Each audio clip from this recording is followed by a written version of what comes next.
Vamos ficar em pé e invocar a presença do nome de Deus. Em nome do Pai, e do Filho, e do Espírito Santo.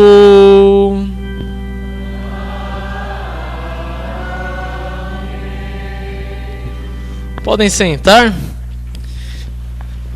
Vamos fazer algumas brincadeiras agora também, nessa primeira parte do culto. Levanta a mão quem achar, os adultos também. Quem achar na Bíblia, em primeiro lugar, Gênesis 1:31. Vamos ver quem que está afiado aí na Bíblia. Só achar, não precisa ler. Só levantar a mão. Vamos ver se os confirmandos ganham dos adultos. Como que tá aí? A Érica, as mulheres estão ganhando de 1-0. Agora, Érica, deixa aberto aí. Agora vamos ver Apocalipse 21:21. Quem que vai achar primeiro? Quem achar, levanta a mão. Apocalipse 21:21, lá no final da Bíblia. Homens contra mulheres agora. A Érica achou de novo? Ela... Então eu vou falar para a Érica vir para frente. Pode vir aqui na frente. Oi? Eu disse achou. Érica, pode vir para frente. Ela achou as duas. 2-0 para as mulheres, né? Ela vai ler para nós esses dois textos que ela achou, porque esses textos falam de alguma coisa especial. Vamos ver do que fala esse texto. Gênesis 1:31, Érica, leia para nós. E Deus viu que tudo o que havia feito era muito bom. A noite passou e veio a manhã. Este foi o 6º dia.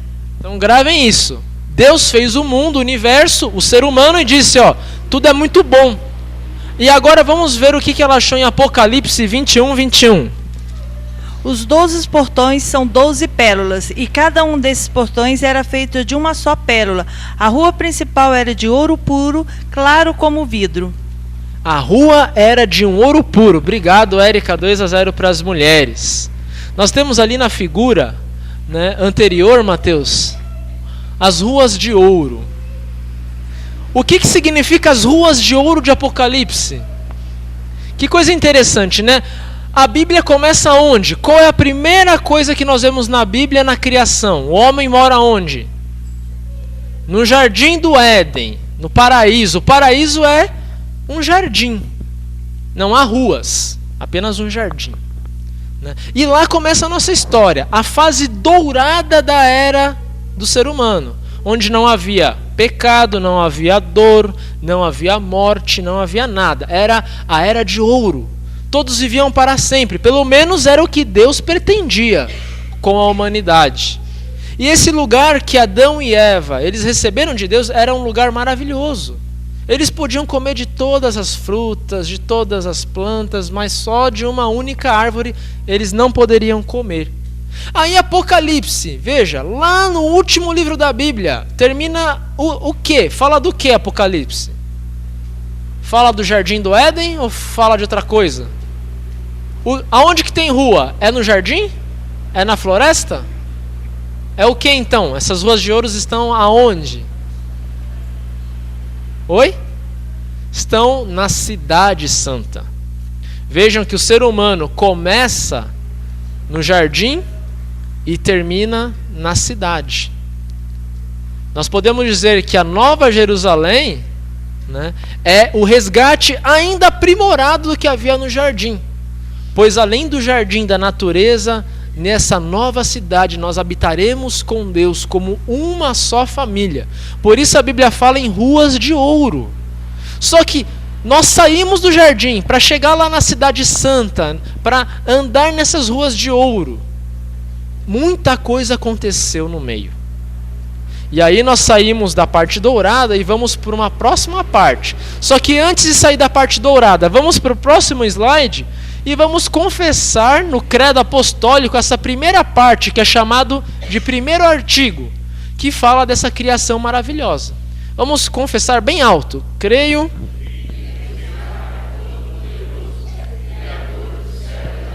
Isso, creio em Deus, Pai, que é todo-poderoso.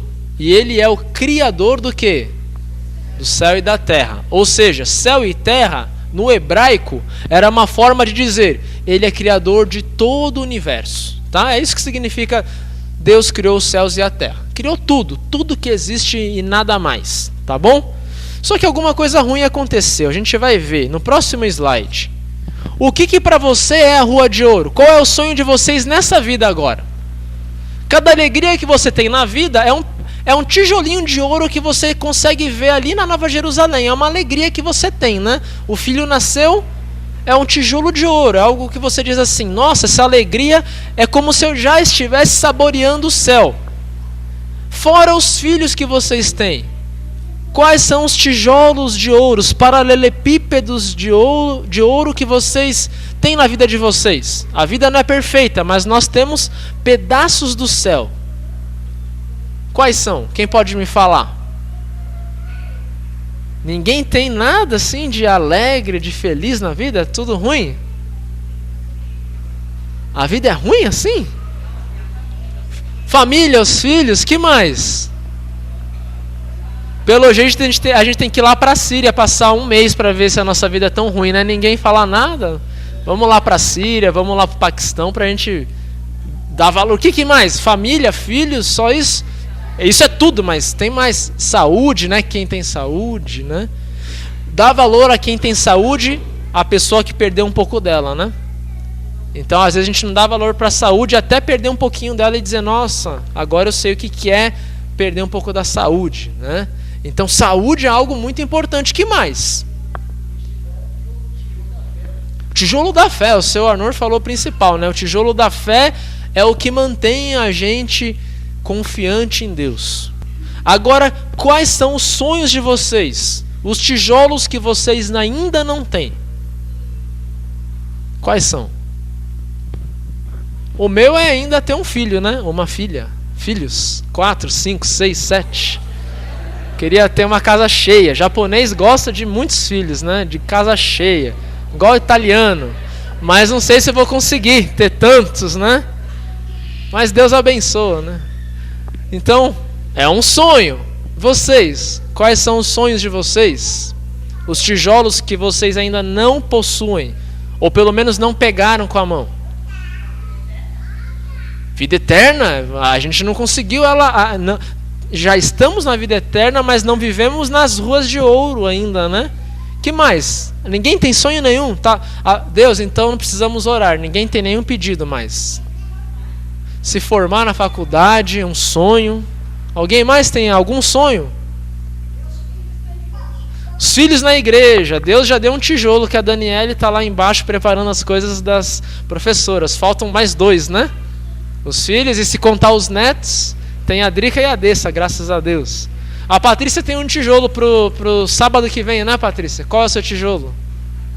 Casamento. Ela vai receber a bênção de Deus e a bênção do governo civil, né? Ela vai casar no civil e na igreja, né? Que mais? Ninguém mais tem nenhum sonho. Tá tudo bem, então. Dona Teresa tá tudo bem, não precisa pedir nada a Deus.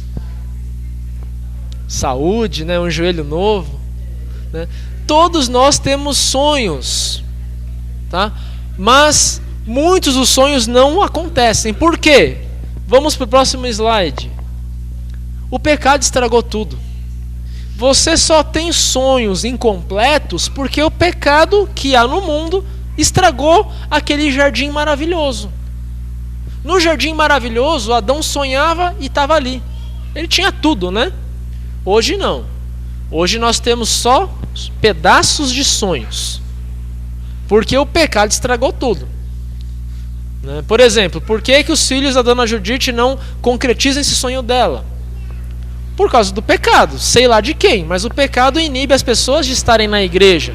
Por que nós adoecemos? Por causa do pecado.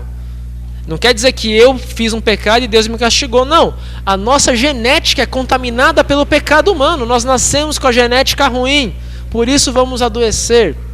Por que alguns casais de repente não conseguem ter filhos? Porque a genética do ser humano é corrupta.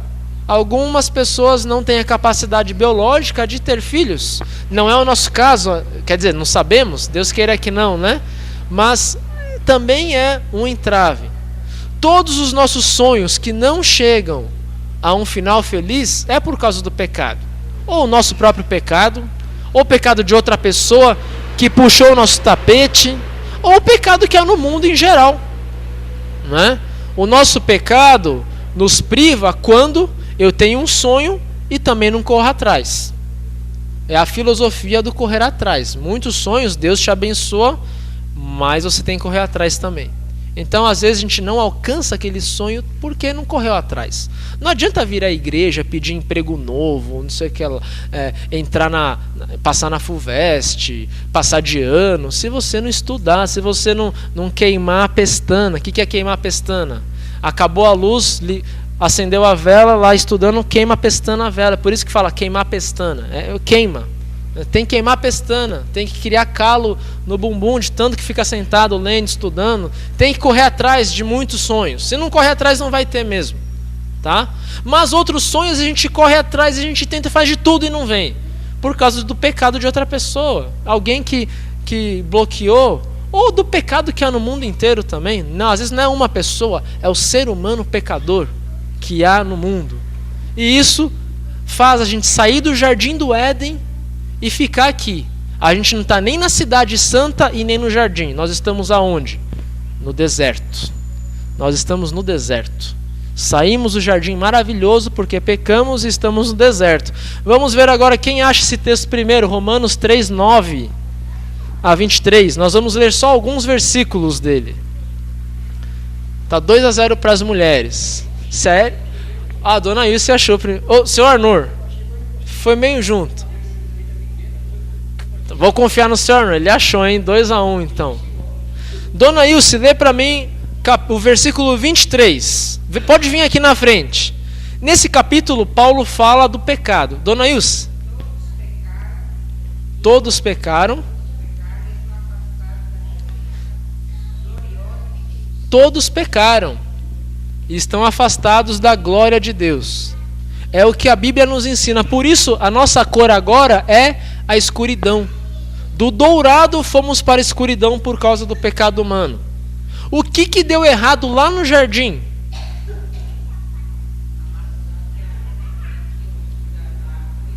Exatamente, não podiam comer de uma árvore e daquela Adão e Eva comeram. O primeiro pecado foi o pecado da dúvida, não foi nem morder a maçã, a fruta, né? A gente não sabe se era maçã, né? O primeiro pecado foi a dúvida, tá? O diabo traz escuridão para a nossa vida. Nós trazemos escuridão para a nossa vida quando começamos a duvidar. Antes de fazer qualquer coisa errada, a dúvida em primeiro lugar. Será que eu amo o meu marido? Aí a gente abre as portas para o adultério. Será que a minha esposa é fiel a mim? A gente abre portas para o pecado. A dúvida é que faz a gente começar o processo do pecado. Será que meu patrão não está roubando? E aí a gente começa a roubar do patrão. E assim a gente vai de dúvida em dúvida, trazendo mais escuridão. E quem vive na escuridão não tem a capacidade de sonhar, porque não vê a luz, vê sombras. E os sonhos todos se dissipam como o vento, né? Esse é o resultado da escuridão do pecado em nossas vidas. No deserto à noite, na escuridão, você não vê nem o jardim e nem a cidade de ouro, porque está tudo escuro, né? Nós não queremos viver assim, né? No próximo slide nós vamos ver um vídeo, pena que está sem áudio, mas é de um filme. Pode colocar para o play, Mateus. Nesse filme, o pai vai levar o filho para jogar basquete lá nos Estados Unidos, né? Então, nos Estados Unidos existem quadras na cidade, né? E aí você joga o basquete lá, né? E aí esse pai combinou com o filho, vamos jogar basquete. E eles foram jogar basquete. Só que o problema foi o que o pai disse para o filho. O filho tinha sonho de ser um grande jogador de basquete. Queria ser o Michael Jordan, né? O Kobe Bryant. Só que aí o pai dele falou assim: olha, filho, sendo bem realista, seu pai, que sou eu não fui um bom jogador. Provavelmente você me puxou e também não vai ser um bom jogador, vai ser até abaixo da média. Por isso eu não quero que você fique aí arremessando essa bola, né? Vai fazer outra coisa. O que esse pai fez no filme foi apenas acabar com o sonho do filho, né? O pecado age assim. Ele derruba os teus sonhos. Ele mostra para você que você é pecador, por isso não vai conseguir nada. Ele mostra o que há de errado na sua vida. Ele joga na cara os seus pecados e assim por diante. Há uma lenda que dizia que no leito de morte, Lutero recebeu a visita do diabo. E o que o diabo fez foi mostrar a Lutero uma lista enorme, um livro grosso dos pecados de Lutero. E dizer, ó Lutero, já era para você. O seu sonho da vida eterna acabou. A igreja que surgiu, você rachou a igreja. E mesmo assim os luteranos são uma quantidade ínfima no mundo. A sua vida não serviu para nada. Você é um pecador, é um bêbado. E Lutero pegou aquele livro, leu, falou, pelo que eu li aqui são todos os meus pecados, eu assino tudo. Mas diabo, você esqueceu de ver a última página. Aí foi na última página, estaria escrito ali, né? Tudo pago pelo sangue de Jesus, né? A realidade é que a escuridão está presente em nossa vida e não há como fugir dela. O nosso pecado é vivo, né? Ou alguém aqui acha que não tem pecado? Alguém aqui acha que está beleza com Deus? Não tem nada de escuro, não tem nada de escondido na vida? Todos nós temos pecado. E é o pecado que não nos deixa entrar no céu, né? Qual é a solução? Primeiro, vamos confiar no que Jesus prometeu fazer, né? A Bíblia prometeu que o Messias morreria no lugar de Adão e Eva, os primeiros pecadores, e no lugar de toda a humanidade. Quando Eva caiu em pecado, Deus tirou eles do jardim, mas prometeu a salvação. Deus disse a Eva, o seu descendente esmagará a cabeça do diabo, a cabeça da serpente. Quem é o descendente de Eva? Que vai terminar com a escuridão? Jesus de Nazaré, tá? E é com base nessa promessa que nós aqui no deserto vamos pedir perdão a Deus cantando o próximo hino. Tem compaixão de mim, Senhor. Então cantem com o coração, tragam seus pecados a Deus, os pecados que você acha que não tem perdão também, né? Sejam sinceros diante do trono de Deus e reconheçam a escuridão que há na vida de vocês e a escuridão que vocês também trazem à vida dos outros, que nós trazemos à vida de outras pessoas. É hora de trazer diante de Deus toda essa escuridão. Cantamos então o próximo hino.